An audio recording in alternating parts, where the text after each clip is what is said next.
हर खुश्की eczema नहीं होती है और हर एक्जिमा सोराइसिस नहीं होता है।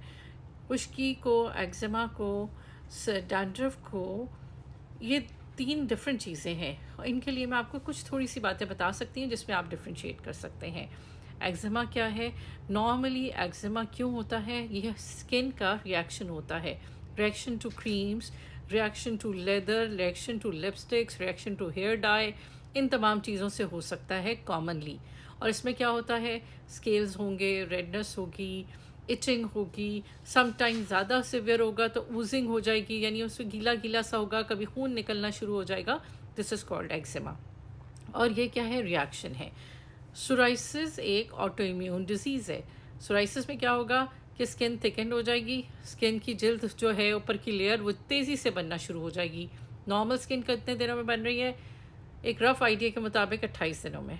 और सोराइसिस वाले पेशेंट की स्किन कितने दिनों में बन रही है? 4 दिनों में। तो स्किन स्केल्स हीप्ड अप होना शुरू हो जाएंगे, स्किन पे इकट्ठे होना शुरू हो जाएंगे, स्किन थिकेंड हो जाएगी। और ये जो है ज़्यादातर जोड़ों पे होती है, सर पे होती है, ये सोराइसिस है। सोराइसिस में आपको ऊजिंग नहीं मिलेगी, कभी कभार उस पर ब्लड के ड्रॉपलेट्स आ सकते हैं, लेकिन खून बहना is not the sign of psoriasis. और डैंड्रफ आपको पता है बिल्कुल इंटायरली डिफरेंट चीज़ है। उसमें पाउडरी स्केल, पाउडर की तरह के स्केल हमारे सर में होंगे, नाक के इधर हो सकते हैं, फ्रंट ऑफ द चेस्ट पे हो सकते हैं, हेयरी एरियाज़ में हो सकते हैं। तो आप फ़र्क समझ के फिर अपना इलाज करें कि इसमें क्या फ़र्क है और फिर अपना इलाज करें। सिर्फ क्रीम्स लगाना इज़ नॉट द ट्रीटमेंट।